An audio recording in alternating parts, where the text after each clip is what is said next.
우리 옆사람과 서로 인사하기를 원합니다. 행복하고 즐거운 성탄절 되십시오. 인사하십시다.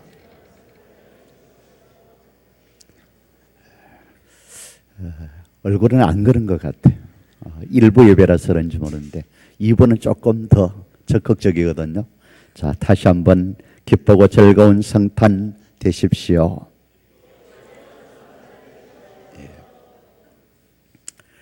우리가 맞이하는 이 성탄절은 비단 우리 믿는 그리스도인들만의 명절이 아니고 범세계적인 그런 명절과 축제입니다. 하지만은 성탄에 대하여 가지는 자세는 우리가 크게 두 부류로 나눌 수 있지 않겠는가 하는 생각을 가져봅니다. 한 부류는 정말 오신 메시아에 대하여서 환영하고 영접하는 그런 반응을 보이는 사람들이 있는가 하면은, 다른 한 부류의 사람은 핍박과 박해하는 반응을 보이는 사람들로 이렇게 구분을 질 수 있을 겁니다. 금년 성탄절은 아무쪼록 뜻깊은 그리고 즐겁고 행복한 그런 성탄절이 되어지기를 다시 한번 주의 이름으로 축복합니다. 우리는 어떤 자세로 이 땅 위에 우리의 구주로 오신 아기 예수의 탄생을 맞이할 것인가 하는 부분을 같이 생각하기를 원합니다. 자, 그럼 먼저 환영하고 영접하는 부류의 사람들에 대하여서 먼저 말씀을 나눕니다. 1절 말씀에 보면은 어느 왕 때입니까? 헤롯 왕 때에 예수께서 어디에서 태어나시게 되죠? 유대 베들레헴에서 나셨다 하고 성경은 증가하고 있어요. 출생의 때와 장소를 우리에게 지금 말씀해 주고 있습니다. 이 내용은 예수님의 출생은 바로 역사적인 한 사건임을 우리에게 분명하게 증거하고 있는 내용입니다. 특별히 유대 베들레헴이라고 하는 이유는 베들레헴이 둘 있기 때문에 갈릴리 베들레헴과 구별짓기 하여서 유대 베들레헴이라고 분명하게 밝히고 있습니다. 이 베들레헴이라고 하는 지명은 떡집이라 하는 그런 뜻을 가지고 있어요. 죄로 인하여서 멸망받을 수밖에 없는 인생들을 위하여 이 땅 위에 생명의 떡이 되신 예수님께서 유대 땅 베들레헴에서 탄생하신 것은 우연한 일이 아니라 하는 사실을 우리는 알 수 있게 되어집니다. 나가서 고고학자들은 이렇게 말하고 있어요. 유대 베들레헴은 예수님의 조상이었던 다윗의 고향 땅으로서 지형적으로 보게 되어지면은 이 베들레헴은 유대 산지 지역 언덕 위에 있는 도시입니다. 이 지역에는 많은 동굴들이 있어요. 이런 많은 동굴들은 과거 무덤으로 사용되었던 장소들이었어요. 굴을 파고 그 속에다가 시신을 넣게 되어지고 이렇게 무덤으로 사용되었던 것이 오랜 세월이 지나면서 무덤 속에 있는 시체들은 다 사라지게 되어지고 빈 공간이 되어진 그것이 후대에 와서는 양과 염소와 같은 가축을 사육하는 그런 장소로 사용이 되었던 겁니다. 바로 그러한 의미에서 보면은 많은 이 동굴 외양간 가운데 있는 한 마구간에서 예수님께서 바로 탄생을 하시게 되어진 겁니다. 저도 이 성지에 가서 베들레헴의 지형을 보았습니다. 이렇게 볼 때에 예수님의 탄생의 장소는 과거 무덤으로 사용되었던 죽음의 장소에서 예수님은 탄생을 하신 거예요. 이것은 바로 무엇을 우리에게 알려주고 계시느냐?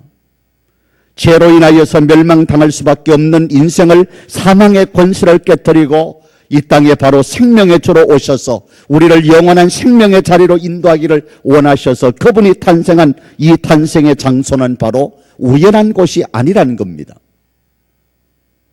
베들레헴이라고 하는 떡집이라고 하는 이 지명도 우연한 의미가 아니고 생명의 떡으로 오신 분이고, 과거에 무덤으로 사용되었던 것이 오늘에 와서 외양간으로 사용된 이 장소에서 예수님께서 탄생하신 이것은 바로 사망의 권세를 깨뜨리고 이 땅에 생명의 주로 오신 예수님의 탄생의 장소로서의 우연한 것이 아니라는 사실을 우리에게 보여주고 있는 겁니다. 2절을 봅니다. 유대인의 왕으로 나신 네가 어디 계시뇨? 우리가 동방에서 그의 별을 보고 그에게 무엇하러 왔다고 말하고 있습니까? 경배하러 왔다. 원문을 보게 되어지면은 문장 초두에 보라 하는 말이 있어요. 이 말은 동방에서 별을 보고 온 저들의 행위가 범상치 않다, 심상치 않다, 그러니 주목해 보라고 하는 그런 뜻으로서 우리의 관심을 환기시키는 보라 하는 단어가 우리 성경에서는 생략되어지고 있는 겁니다. 그들이 아주 머나먼 동방으로부터 왔기 때문에 범상치 않는 일들이 이루어지는 그 부분을 주목해 보라는 겁니다. 박사들이 동방에서 별을 보고 왔다고 지금 말을 하고 있는데, 그렇다면 그 동방이 어디를 말하고 있느냐? 일반적으로 유대나라에서 동방은 페르시아, 인도, 바벨론, 애국과 같은 나라들을 가리키고 있습니다. 그 중에서 가장 유력한 나라는 바로 바벨론입니다. 왜? 그 까닭은 당시 바벨론이 천문학에서 가장 발달되어 있었던 나라였고 또 유명한 학자들이 많았기 때문입니다. 그리고 굉장히 먼 나라입니다. 그런데도 저들은 마다하지 아니하고 물을 건너고 사막을 지나 온갖 위협을 다 무릅쓰고 아기 예수를 찾아온 거예요. 앞에도 그림이 그려져 있는데 동방박사 그림이 나올 때는 꼭 몇 명이 나옵니까? 3명이 나오는데 여러 가지 고정들을 보면은 3명이 아니에요. 적어도 12명 이상의 한 일행들이 오게 되어집니다. 저 그림은 그저 동방박사 3사람이 예물을 드렸다고 했으니까 달랑 3사람이 오는 것으로 지금 그려놓고 있는 거예요. 자, 가까운 본국 사람인 유대 사람들도 생각조차 하지 못했는데 저 머나먼 동방이었던 바벨론에서부터 악조건을 무릅쓰고 지금 메시아 되신 아기 예수를 경배하게 하여서 찾아온 거예요. 이 머나먼 나라에서 예수님의 탄생을 영접하러 왔다는 것은 그들이 이 땅에 구주로 오신 아기 예수를 얼마나 잘 대접을 하고 얼마나 적극적으로 환영하는 그런 사람의 모습을 가지고 있는가를 우리에게 단적으로 보여주고 있는 겁니다. 천문학자들인 저들은 이상한 별이 나타나자 이것이 바로 메시아의 탄생의 징조임을 그들이 확신했던 겁니다.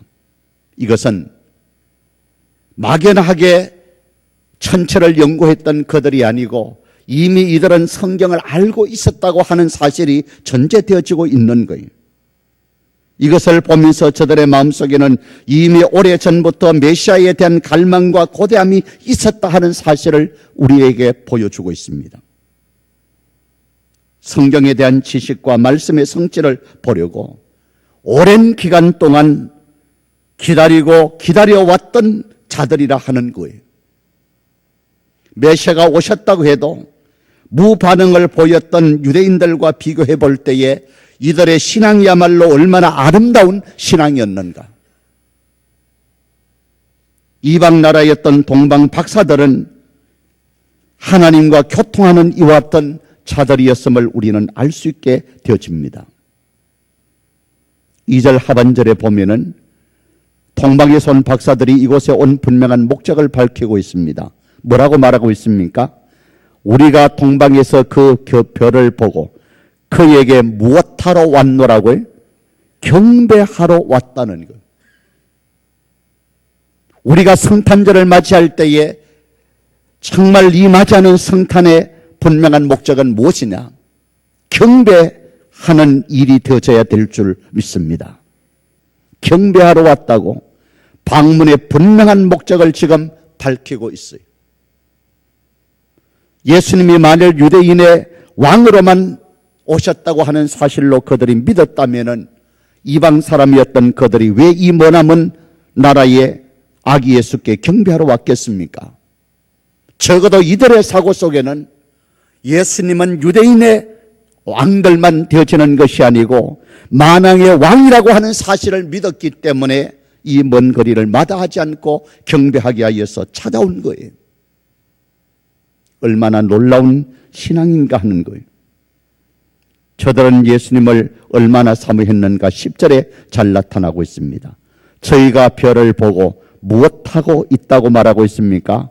매우 크게 기뻐하더라. 이들의 마음속에 간직되어져 있는 이 기쁨의 표현이 이것보다 더 어떤 강조점을 두어서 표현할 수 있는 표현 방법이 있겠습니까?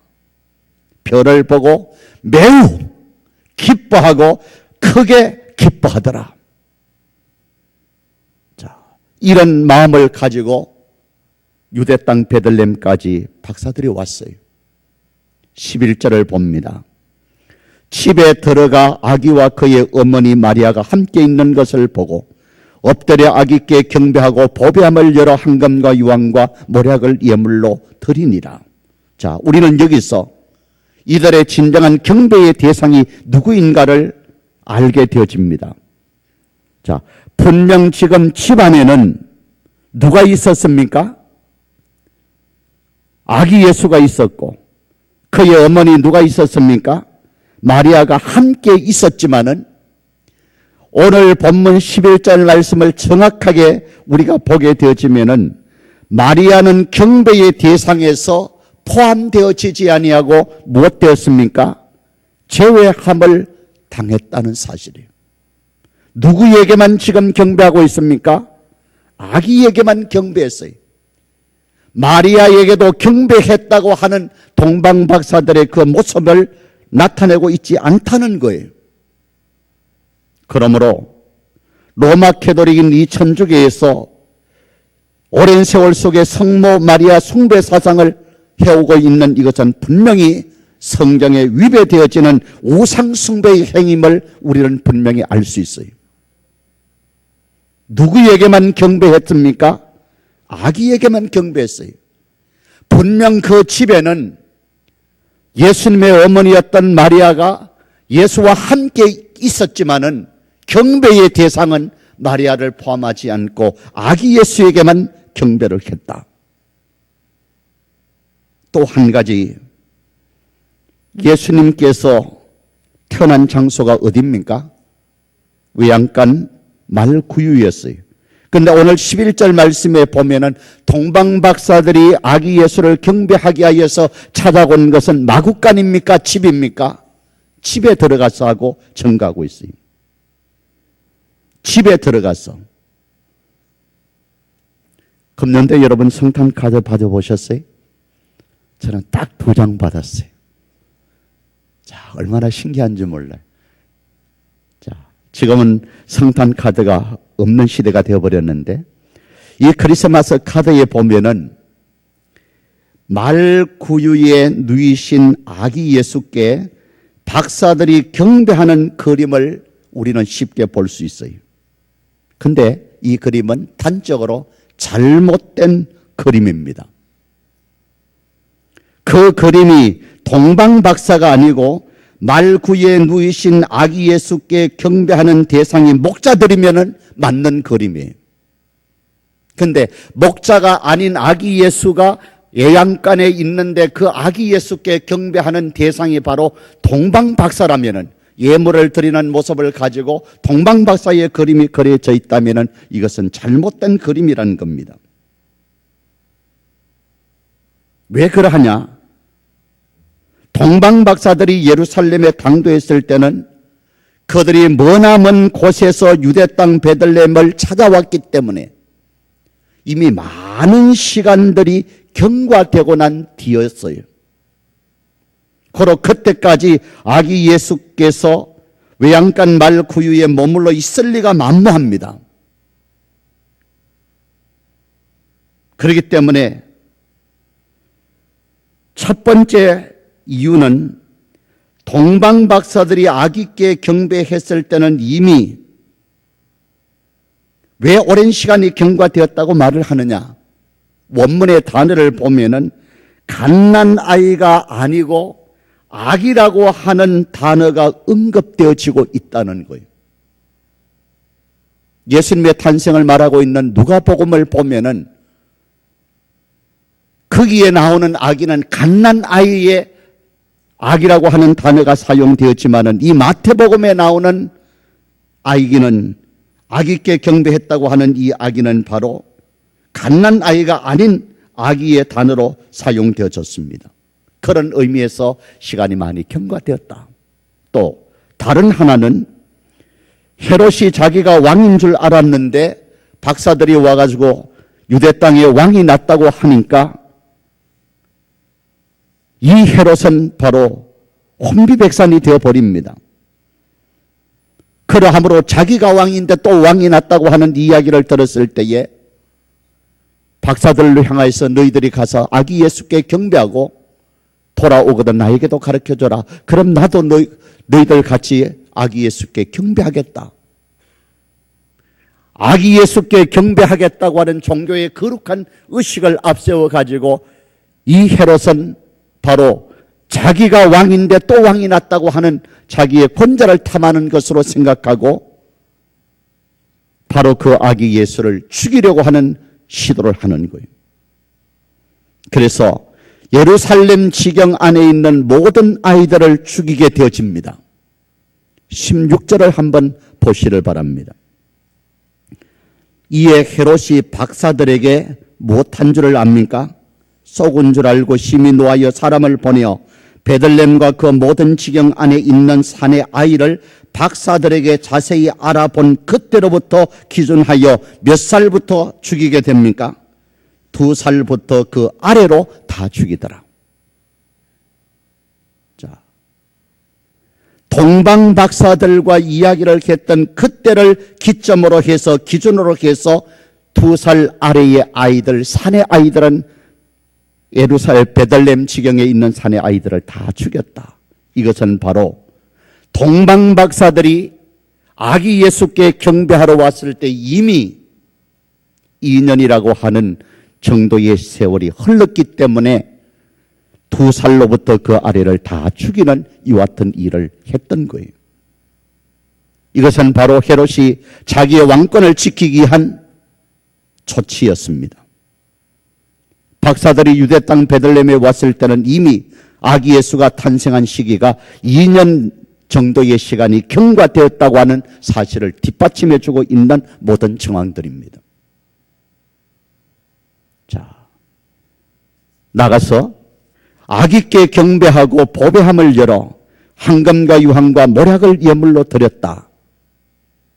여기에 가장 귀한 보배 3가지가 소개되어지고 있습니다. 황금, 그 다음에 뭡니까? 유황, 그 다음에는 모략.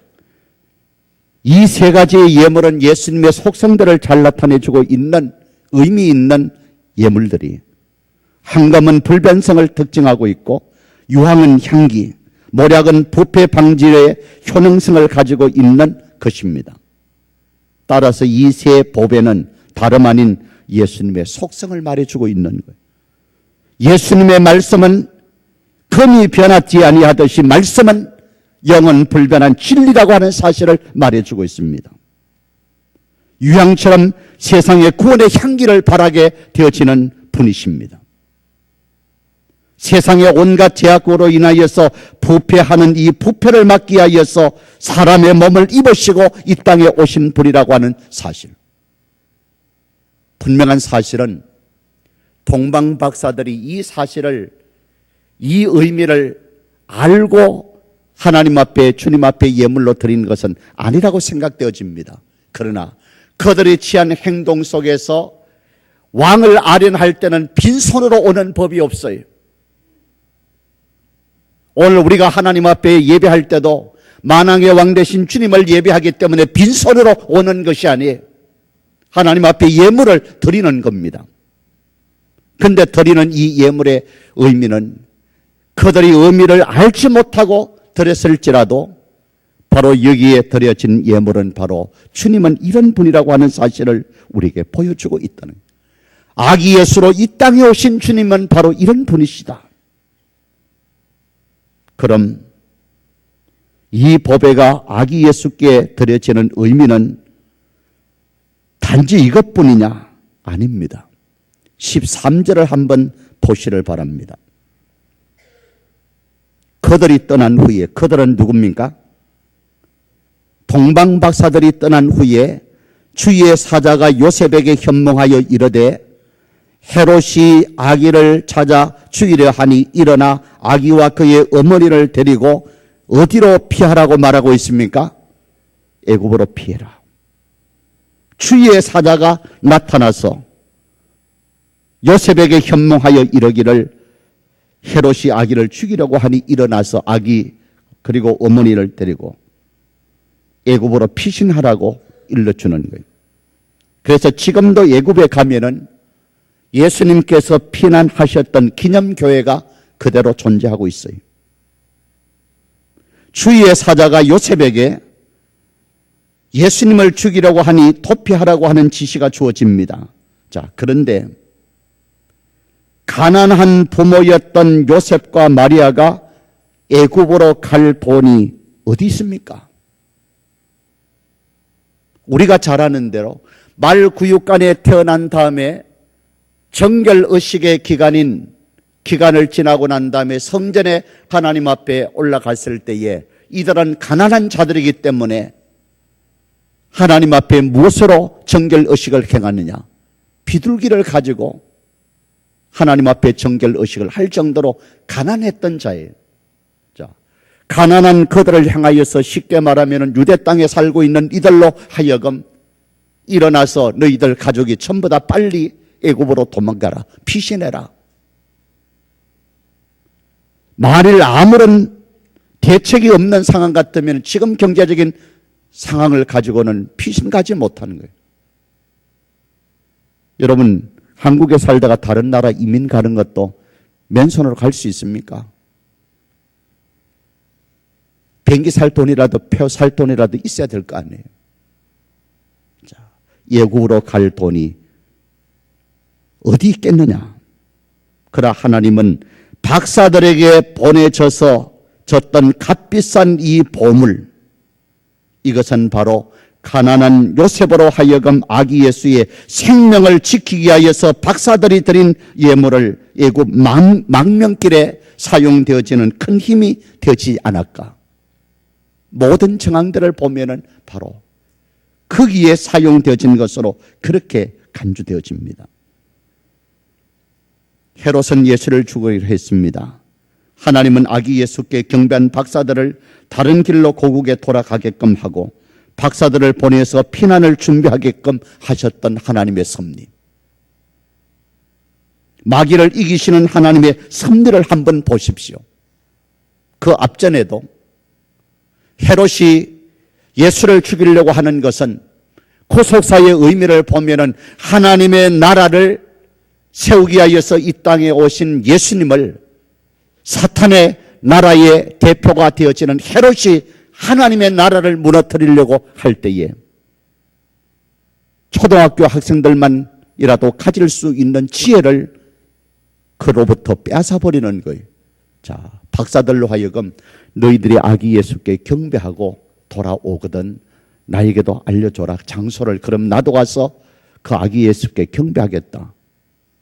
근데 천사들이 지시하여서 다른 길로 고국에 돌아가라고 하는 하나님의 요구 때문에 동방박사들이 다른 길로 자기 나라로 돌아가 버렸어요. 보십시오. 이렇게 어리석게 만드는 거예요. 만일 동방박사들이 경배하는 모습을 자기 수많은 그 부하들을 거느리고 있는 왕이지 않습니까? 몇 사람을 붙여가지고 저 뒤를 밟아라. 저들이 경배하는 곳이 어딘지 가서 알아보고 나에게 가르쳐줘라. 그럼 금방 죽일 수 있잖아요. 그런 지혜까지도 하나님께서 헤롯의 머리에서부터 빼앗아버리는 거예요. 이 역사가 바로 무엇이냐? 하나님께서는 이 땅에 메시아로 오시고 하나님 나라를 세우러 오신 예수님을 지키기 위하여서 보호하시는 하나님의 손길을 우리는 볼 수 있는 거예요. 매 사건마다 주의 천사를 보내서 하나님의 뜻을 알려드립니다.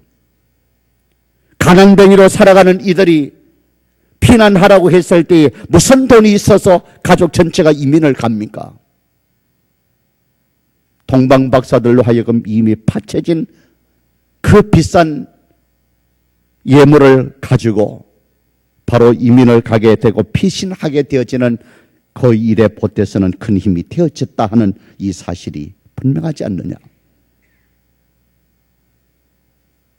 마귀를 이기시는 하나님의 이 놀라운 섭리. 당시 지성인들은 바로 지성들이었던 이 동방의 박사들이 그 먼 거리를 찾아와서 아기 예수께 경배함으로 주님의 권세가 있도록 크심을 모든 사람에게 알려주는 거예요. 하찮은 사람들이 와가지고 아기 예수께 경배하고 돌아갔다면은 거기에 따르는 어떤 영향력은 크지 않았을 거예요. 근데 천체를 연구하는 그 당시에 정말 탁월한 지성의 위치에 있는 그런 부류의 사람들이었던 천문학자들이, 그것도 자국이 아닌 먼 나라에서 오는 그 모든 가정의 내용들이 아기 예수가 이 땅에 메시아로 왔다고 하는 사실을 모든 자들에게 밝혀주는 방편과 도구로 사용하고 있는 그 모습을 보게 되어집니다. 그래서 먼저는 우리는 예수님께서 이 땅에 오실 때에 동방박사들을 통하여서 오신 예수님을 적극적으로 환영하고 기쁨으로 영접하고 맞이하는 불의의 사람들을 우리가 생각해 볼 수 있습니다. 자, 더 나가서 그러면은 핍박과 박해하는 불의의 사람들을 우리가 볼 수 있는데, 동방박사들이 예루살렘에 찾아와서 유대인의 왕이 어디 났느냐고 물었을 때 이 기쁜 물음에 대하여서 반응들이 3절에 보면은 나타나고 있습니다. 3절입니다. 헤롯 왕과 온 예루살렘이 듣고 무엇한지라? 소동한지라. 소동했다고 하는 말은 좋아서 한 거거나 반가워서 한 것이 아니고 두려움에 떨므로 난리가 났다 하는 그 말이에요. 구주가 탄생하고 기뻐하고 감격해야 될 소식 앞에서 왜 이들은 두려워하고 이렇게 제정신을 차리지 못하는 상황이 벌어집니까? 그 중에 대표적인 인물이 바로 헤롯 왕이었어요. 여기서 우리가 의아하게 생각할 수 있는 것은 헤롯은 왜 자신의 왕권에 대해서 그렇게 자신감을 가지지 못한 사람이었느냐? 성지에 가게 되어지면은 이 헤롯은 자기가 피할 수 있는 많은 마사다와 같은 요새지를 만들어 놓고 철저하게 자기 생명을 지키려고 하는 시도를 하고 있어요. 자기 자식들까지도, 아내까지도 여러 명의 아내가 있었는데 자기 왕권의 위협을 당하는 것 때문에 부인과 자식들을 죽이는 이와 같은 일들까지 벌리는 사람입니다. 자신의 왕권에 대해서 왜 이렇게 자신감을 가지지 못했느냐? 그렇게 자신감을 가지지 못한 그에게 예수님의 탄생의 소식을 들었을 때 얼마나 당혹스럽고 적개심을 가질 수밖에 없는 사건이겠습니까? 그 이유가 있어요. 헤롯은 유대 사람이 아니에요. 유대인의 왕이 되어 있지만은 유대 사람이 아니었다는 거예요.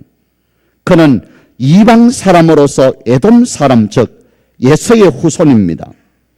그런 헤롯이 유대인의 왕이 된 것은 그의 아버지였던 안티파스가 로마 황제와 친분이 있기 때문에 자기 아들을 유대 왕으로 천거를 해서 유대인의 왕이 된 거예요.